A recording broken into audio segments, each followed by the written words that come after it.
This is every time American Dad got dark. Let's kick things off with the season 16 episode, Rabbit Ears, where Stan's obsession with an antique TV set traps him in a disturbing alternate universe. Yep, that's right. Stan got himself trapped in an alternate reality that's ripped straight out of the Twilight Zone. So this little misadventure starts with Stan and Roger are out curb shopping, which basically means that they're sifting through people's trash. And you know what? He finds a pretty sick-looking TV just lying on the side of the road. I mean, it looks like it's from 1955, but hey, it's still a cool find. Daddy's home with street treasures. No more trash. Yeah, I'm gonna have to side with Francine there. I mean, the TV's just too dang big for the living room. Where's he even gonna put it? The basement, that's where. Stan's not giving up that easy. But that night, something weird happens. The TV turns on by itself, and some surreal black and white TV show starts playing. The hour's late, but the party is just getting started. I'm Alistair Kovacs, your host.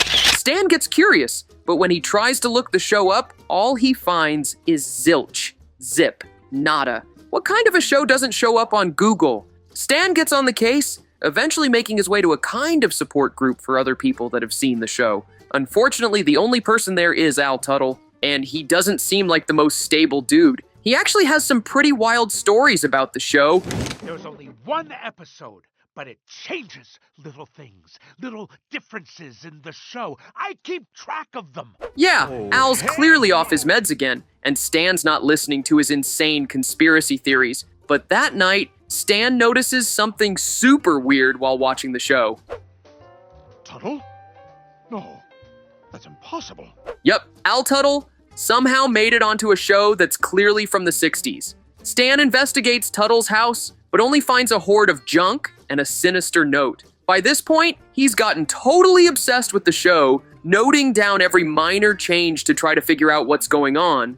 Eventually, Stan has the bright idea to take the back off of the TV, which reveals a portal into another world. Being a man of little fear and even less common sense, Stan jumps in and finds himself inside the TV show. Stan seems to think he's about to have a great time, although that strange floating orb should raise some concern. But Stan gets distracted by Tuttle, who seems to be forgetting who he was outside the show. When Stan starts reminding Tuttle of his real life, another innocent bystander trapped in the TV breaks free of the delusion and tries to escape. That's when things get real dark. And we're clear to commercial.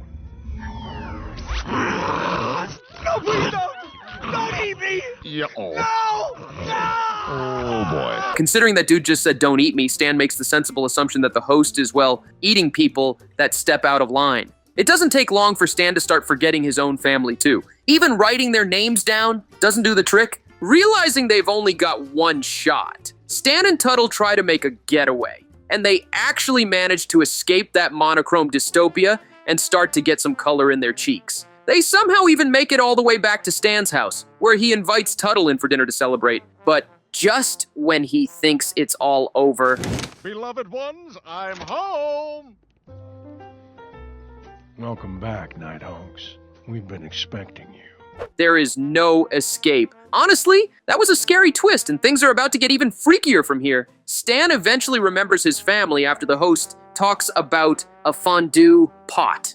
But when he confronts Kovacs, he's sent flying into a wall and revealing the static on the other side. That static is basically a portal between the worlds, but as Stan and Tuttle try to dig their way to freedom, Kovacs goes full beast mode and starts coming at them. It's legit one of the scariest things I've ever seen, and I definitely wasn't expecting it from a show like American Dad. Stan almost gets sucked back into the other side before Tuttle just unplugs the TV. This whole ordeal teaches Stan the importance of family, but man, this was probably one of the darkest ways to do it. Next up, Stan's creepy obsession with his mom turns out to be way freakier than you'd expect. Things start off with Stan comforting his mom after she was dumped for, like, the billionth time. Now, you could say that Stan's just trying to be a good son, but you start to realize just how weird their relationship is when he calls her his number one gal. But, like, what about Francine? Francine, I can't put a number on you, but you're definitely woman B in my life.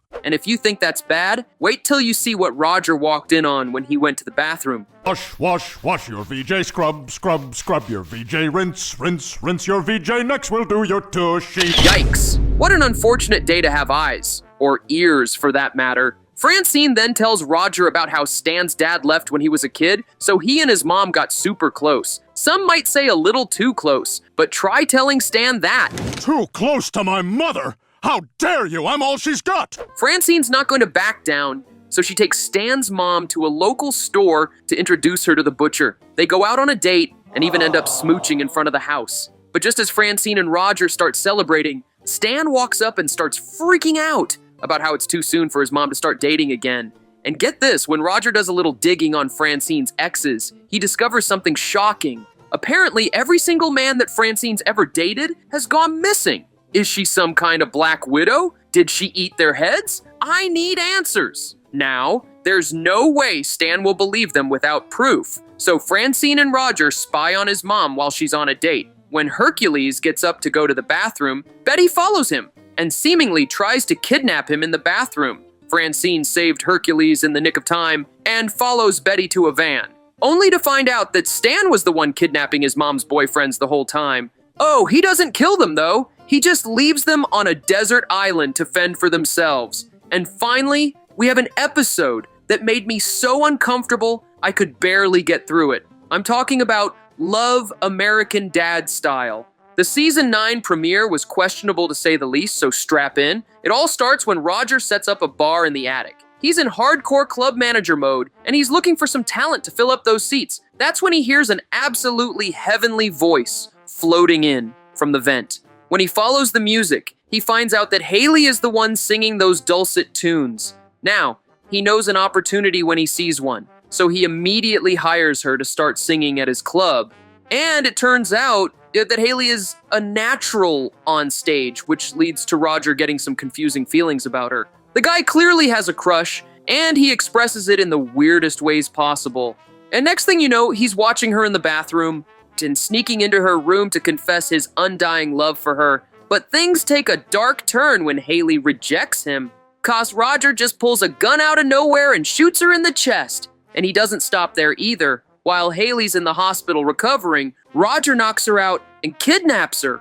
Also, he can inflict all sorts of weirdness on her. Like, bro, ever heard of consent? After a bit of super uncomfortable bumping and grinding, Roger well and truly falls off the deep end. I'm gonna cut off your skin and drape it all over my body.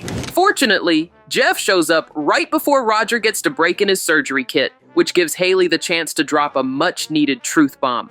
But I love her too. No, you don't. You're obsessed with me. There's a difference. But guess what? Roger somehow decides that taking Steve's skin and wearing it is the solution, but it takes him all of 3 seconds to realize. Yeah, that's all right. I'm over you anyway. Steve was right. It was just a crush. Hey, Jeff, good news. You're getting your skin back. I honestly don't know whether to laugh or cry. I guess the writers of American Dad know how to make things straight up gruesome when they feel like it. If you've enjoyed this video, I'm sure you'd like this one too.